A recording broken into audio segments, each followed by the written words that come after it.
First ടിപ്പെന്ന് പറഞ്ഞാൽ നമ്മൾ സവാള ഒരുപാട് മേടിക്കുമ്പോഴത്തേന് ഇതേപോലെ കിടന്ന് അഴുകിപ്പോവും. അപ്പം അങ്ങനെ ഇല്ലാതിരിക്കണമെങ്കിൽ നമ്മൾ മുകളിലുള്ള തൊലി ഒന്ന് കളഞ്ഞിട്ട് വെച്ചാൽ മതി. അപ്പോൾ ഒരുപാട് സവാളയൊക്കെ നമ്മൾ മേടിച്ചിടുമ്പോഴത്തേനും പെട്ടെന്ന് തന്നെ അഴുകിപ്പോവും. അപ്പോൾ ഇതേപോലെ മുകളിലത്തെ തൊലിയൊന്ന് മാറ്റുക. എന്നിട്ട് നമ്മൾ ഇട്ടാൽ എത്ര നാൾ വേണേലും കേടുകൂടാതെ സൂക്ഷിക്കാവുന്നതാണ്. അതേപോലെ നമ്മൾ ഇതേപോലെ പച്ചക്കറി ആണെങ്കിലും സവാള ആണെങ്കിലും എന്ത് തൊലിച്ച് എടുക്കുമ്പോഴത്തേനും ഇതേപോലെ ഒരു ന്യൂസ് പേപ്പർ എന്തെങ്കിലും ഇടുക. അപ്പം നമുക്ക് ആ ചവറുകളൊന്നും ടൈൽസിലൊന്നും ആകാതെ തന്നെ വൃത്തിയായിട്ട് നമുക്ക് കൊണ്ട് കളയുകയും ചെയ്യാം. ടൈൽസ് വൃത്തിയായിട്ടിരിക്കുകയും ചെയ്യും.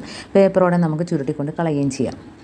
അപ്പോൾ ഇതേപോലെ തൊലിച്ച് മാറ്റി വെച്ചാൽ മതി. അപ്പം കേടുകൂടാതെ തന്നെ സവാള ഇരിക്കുകയും ചെയ്യും. അപ്പോൾ ഇതേപോലെ കണ്ടോ, വേസ്റ്റ് ഇതേപോലെ ചുരുട്ടി നമുക്ക് പേപ്പറോടെ കൊണ്ട് കളയുകയും ചെയ്യാം.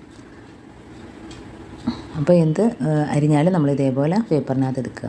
ഇപ്പോൾ അടുത്ത ടിപ്പെന്ന് പറഞ്ഞാൽ നമ്മൾ സവാള കണ്ണരിയാതെ അരിയണമെങ്കിൽ നമ്മൾ കുറച്ച് നേരം ഫ്രിഡ്ജിൽ വെച്ച് തണുത്തതിന് ശേഷം എടുത്തിട്ട് അരിഞ്ഞു നോക്കിയാൽ നമുക്ക് ഒട്ടും കണ്ണരിയാതെ തന്നെ സവാള അരിഞ്ഞെടുക്കാൻ പറ്റും. ഇതുപോലെ ചെയ്യാത്തവർ ഒന്ന് ചെയ്ത് നോക്കുക. ഇപ്പോൾ അടുത്ത ടിപ്പെന്ന് പറഞ്ഞാൽ ഇനി ഫ്രിഡ്ജിൽ വെക്കുന്നില്ല, ഫ്രിഡ്ജില്ല എങ്കിൽ സവാള ഒലിച്ചതിന് ശേഷം ഇതേപോലെ കുറച്ച് നേരം വെള്ളത്തിയിട്ട് വെക്കുക. എന്നിട്ട് നമ്മൾ സവാള അരിഞ്ഞെടുത്താൽ നമുക്ക് കണ്ണരിയാതെ തന്നെ സവാള അരിഞ്ഞെടുക്കാൻ പറ്റും.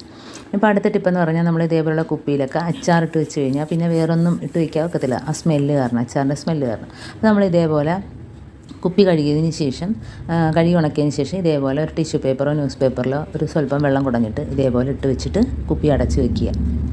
അപ്പം ഇങ്ങനെ അടച്ചു വെച്ചിട്ട് പിറ്റേ ദിവസം എടുത്താലും മതി. അപ്പോൾ നമുക്ക് ആ സ്മെല്ല് പോയിട്ട് ഇതിൻ്റെ ആ ഒരു സ്മെല്ലായിരിക്കും കിട്ടുക. അച്ചാറിന് ആ സ്മെല്ല് പോയി കിട്ടും. അപ്പോൾ നമുക്ക് എന്ത് വേണമെങ്കിലും അതിനകത്ത് ഇട്ട് വയ്ക്കാം.